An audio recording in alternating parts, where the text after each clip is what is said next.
మన గౌతమి ఏం చేసిందో తెలుసా? అది నాకు అమ్మతనం ఇవ్వడం కోసం దాని ప్రాణాన్ని త్యాగం చేస్తుందట. ఏంటమ్మా నువ్వు చెప్పేది? అవునా, గౌతమికి ప్రసవగండం ఉందట. బిడ్డ పుట్టుగానే తను చచ్చిపోతుందట. శిఖరం శిఖరం.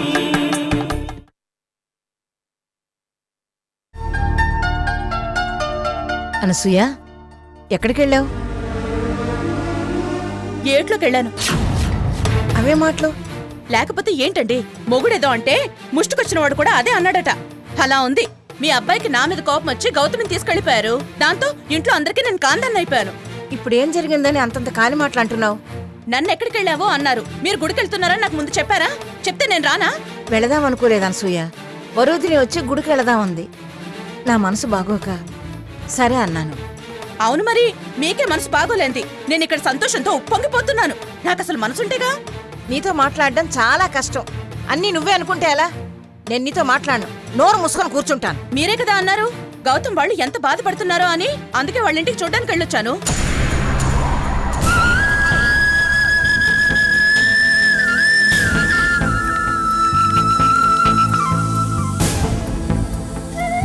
ఇంటికొచ్చేలోపు ఎవ్వరూ లేరు.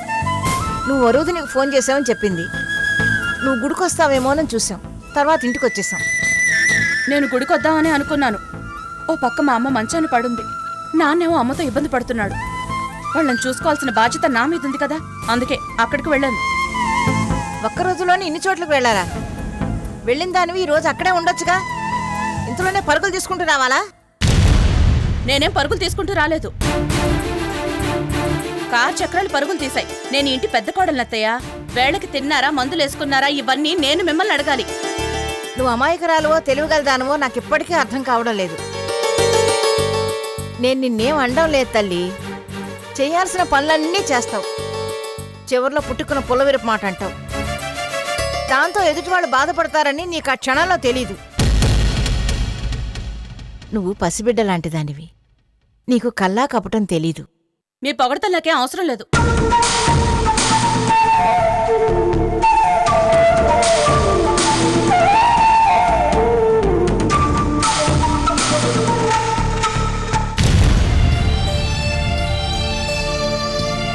ఇది మారదు, దేన్ని తట్టుకోలేదు. ముందు ముందు ఎలా బతుకుతుందో ఈయన్ని తలుచుకుంటే నాకు దిగిలేస్తుంది.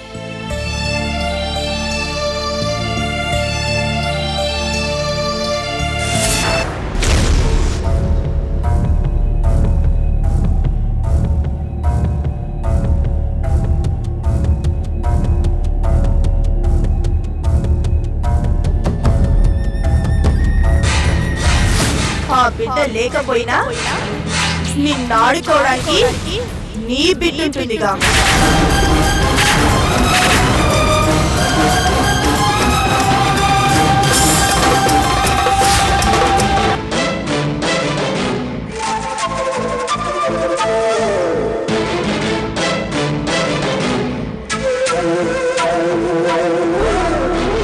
ఇలా నువ్వు నాటకాలు వేస్తే అన్నం కావాలి, పాలు కావాలని ఏడుస్తుందిగా. ఆ తర్వాత సోషొచ్చి పడిపోతుంది. అలా చేయమంటావా?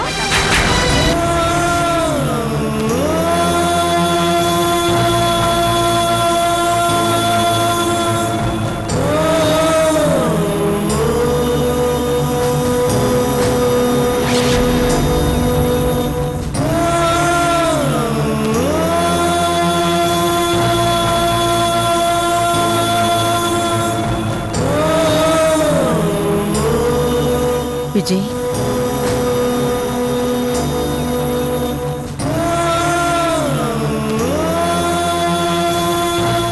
ఏంటమ్మా? ఏంట్రా అంత పరధ్యానంగా ఉన్నావు? ఏం లేదమ్మా. బాధ్యతలు చెప్పే అన్నయ్య దూరంగా వెళ్ళిపోతే గుండె బాధగా ఉంది.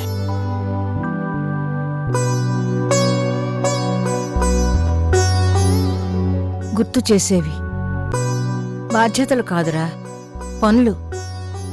మనమెంత బాధగా ఉన్నా మర్చిపోకుండా చేసేవే బాధ్యతలు.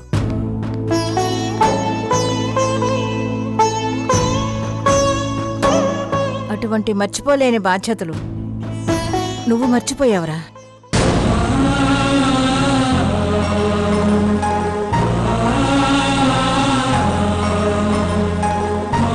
అమ్మా, అవును విజయ్, నీతో అనుబంధాన్ని పెంచుకొని బతికినంతకాలం నువ్వే సర్వస్వం అనుకుని బతికిన నీ భార్య సుమతిని మర్చిపోయావురా.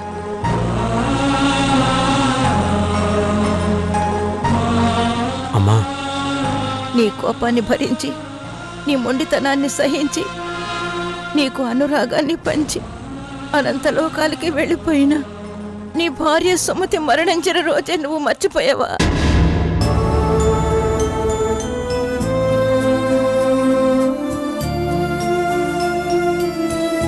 అమ్మా, నువ్వు వేసిన 3 ముళ్ళ బంధానికి కట్టుబడి మరణించే వరకు మమతానురాగాలు పంచిన సుమతి జ్ఞాపకాల్ని ఎలా మర్చిపోయావురా? సుమతి భౌతికంగా నీ కళ్ళ ముందు లేకపోవచ్చు, కానీ తను మిగిల్చిన జ్ఞాపకాలు నీ మనసులో ముద్ర పడాలి కదరా. విజయ్, జీవితంలో ఎవరినైనా మర్చిపోవచ్చు గాని 3 ముళ్ళు వేయించుకుని 7 అడుగులు నడిచి ఈ జీవితం నీకే అంటూ నీ చెయ్యి పట్టుకున్న అర్ధాంగిని ఎప్పటికీ మర్చిపోకూడదురా. అమ్మా, తప్పైపోయిందమ్మా. నేను సుమతిని మర్చిపోవడం కాదమ్మా, నన్ను నేనే మర్చిపోయాను. నన్ను క్షమించమ్మా. సరే అయితే, ఇలాంటి సమయంలో ఈశ్వరుంటే హడావుడి చేసి ఊరంతా అన్నదానం చేయించేవాడు. వాడు లేని లోటు కనబడకుండా కార్యక్రమం జరిపించు. శ్రద్ధగా సుమతికి శ్రాద్ధ కర్మ జరిపించు. మనసు ప్రశాంతంగా ఉంటుంది.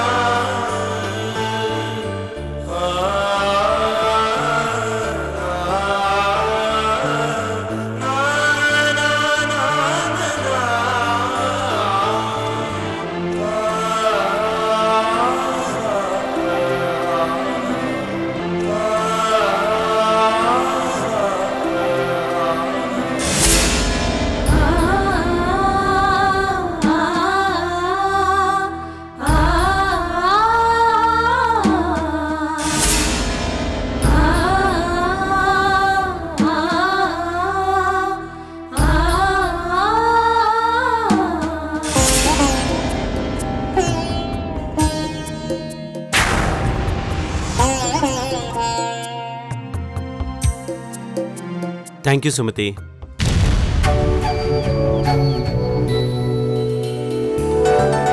Thank you very much.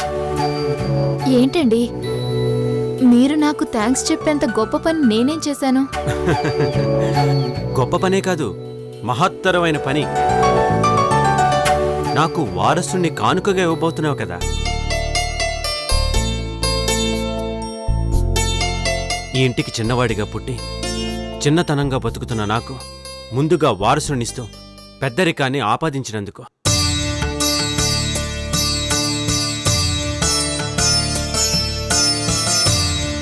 Sumathi, ఇంత ఆనందానికి కారణమైన వారసుని నాకిస్తూ నన్ను ఈ వారసత్వానికి మూలపురుషుణ్ణి చేశావు. అందుకు థ్యాంక్స్ ఏంటి? నువ్వేం అడిగినా ఇవ్వాలి. కోరుకో సుమతి, నీకేం కావాలో కోరుకో.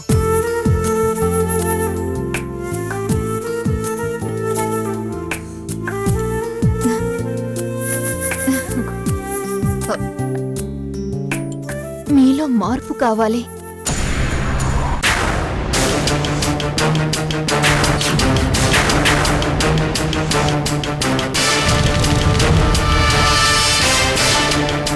అంటే నీకు కూడా నేను చెడ్డవాడిగా కనిపిస్తున్నానా? వాళ్ళలా నువ్వు కూడా నన్ను అగౌరవిస్తున్నావా? ఏమండి, నేనే కాదు, ఇక్కడ మిమ్మల్ని ఎవరూ అగౌరవపరచాలని కాదండి. మీకు మీరే ఏవేవో ఊహించుకుంటూ మిమ్మల్ని మీరే తక్కువ చేసుకుంటున్నారు. సుమతి, నేను నీ చేత కూడా నీతులు చెప్పించుకునే స్థితిలో లేను. నువ్వనుకుంటున్న మార్పేంటో కానీ అది నాలో రాదు. పైగా నేనే మిమ్మల్ని మారుస్తాను. లేదండి, మీలో మార్పు వస్తుంది. ఆ మార్పు కూడా ఈ బిడ్డ పుట్టాకే వస్తుంది. నా కళ్ళతో నేను చూస్తాను. అప్పుడు మీరు కూడా అంటారు, నేను మారాను సుమతి అని.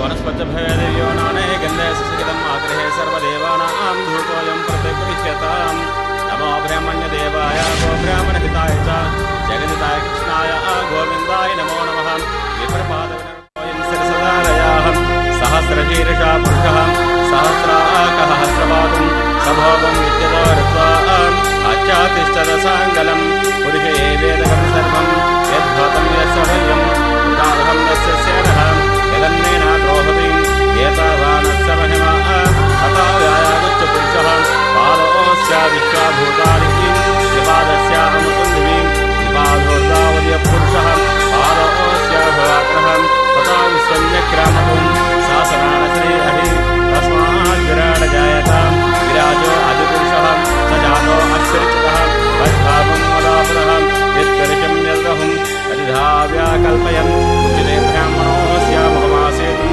बाहुराजन्यकृतः ऊरु तदैस्य यद्वयसः पद्यागं शूद्रो अजायतां चन्द्रमा मनसो धातां चक्षो सूर्यो अजायतां उपादन्द्रस्याग्निस्य प्राणाद्वायुरजायतः इति पुष्पो पूजयामि। ओं केशवाय नमः, ओं माधवाय नमः, ओं मधुसूदनाय नमः, ओं त्रिविक्रमाय नमः, ओं वामनाय नमः, ओं श्रीधराय नमः, ओं ऋषिकेशाय नमः, ओं पद्मनाभाय नमः, ओं दामोदराय नमः। गंगे च यमुना कृष्णा गोदावरी सरस्वती नर्मदे सिंधु कावेरी जलेस्मिन् सन्नतं कुरुः। काशीपिण्डं मोक्षापिण्डं गयापिण्डं मुपातिष्ठतु श्रीगोविन्द गोविन्द एवं गुणं विशेषण विशिष्टायां पुण्यतिथो धर्मपत्नीं प्रति संवत्सरीक मुख्यानाथ श्राद्ध प्रत्यन्मायाम् अनादिद्रव्येण पार्वाणां विधाने च श्राद्धकर्मणं करिष्यामि। అయ్యా, ఈ పెండాలు తీసుకెళ్లి చెరువులో విడిచిపెట్టండి. హరి ఓం తస్సైన్యోరావణిం గాతుం యజ్ఞాయ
భార్యకు పిండం పెట్టావా? నువ్వు నా భార్యవు కాదా? ఉంచుకున్న దానివా? విజయ్ విజయ్,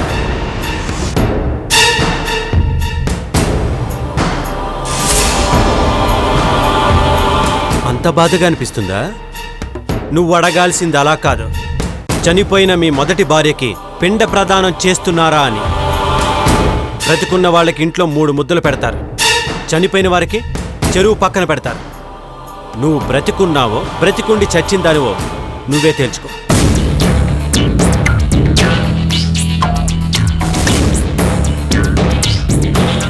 చాలా ఎక్కువగా మాట్లాడుతున్నావు.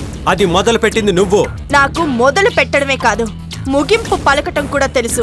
వరుదిని, ఇప్పటిదాకా నన్ను బెదిరించావు, నా నోటికి చేతులకి కట్లు కట్టావు. నీకు బ్రతికున్న వాళ్ళ మీదే కసి అనుకున్నాను, కానీ చనిపోయిన వాళ్ళ మీద కూడా ఉంటుందనుకోలేదు. చనిపోయిన వారి మీదే కాదు, చనిపోబోతున్న వారి మీద కూడా ఉంటుంది. నీ మనసులో ఏముందో నాకు తెలుసు. మీ అన్నయ్య గౌతమిని దూరంగా తీసుకెళ్లిపోయాడు. గౌతమి ఎలా అయినా పోతుంది అనుకుంటున్నావేమో. గౌతమి చనిపోతుంది, నా పగ మాత్రం చనిపోదు. సాటి మనిషిగా చెప్తున్నాను, నువ్వు చిన్నదానివి. ఇలా పగతో రగిలిపోయే ఆడది గాని మగాడు గాని చివరిగా అగ్నిలోనే కాలిపోతారు.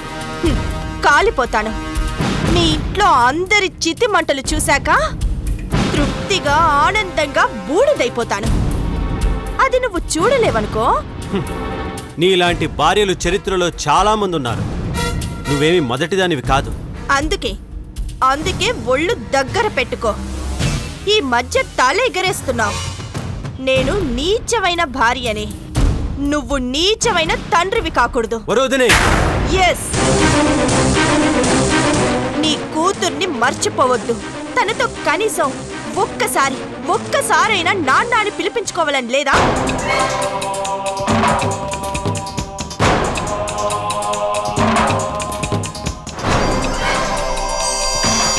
అలా అనుకుంటే ఇప్పుడే వెళ్ళి అత్తయ్య గారికి చెప్పు, మీ అన్నయ్యకి చెప్పు. తర్వాత గుప్పెడు మన్ను చేతిలోకి తీసుకో. చివరికి శవం మీద చల్లేది అదేగా.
విజయ్ గురించేనా నువ్వు ఆలోచిస్తున్నది? లేదత్తయ్యా, నాకు తెలుసమ్మా. ఈ సమయంలో నువ్వు ఆలోచించాల్సింది వాడి గురించి కాదమ్మా, నీ కడుపులో పెరుగుతున్న బిడ్డ గురించి.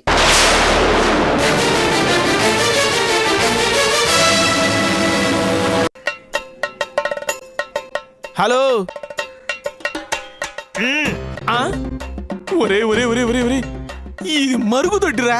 ఇక్కడ కూడా నువ్వు. నేను నీకు ముందే చెప్పానా, నువ్వు చేసిన చండాల పనులకి నేను ఇక్కడ కాకపోతే ఇంకెక్కడ ఉంటాను రా. ఇది మరీ దారుణం రా. ఆఖరికి మరుగుదొడ్డి ముందు నిలబడి చిల్లర కూడా ఏరుకుంటున్నావు అనమాట.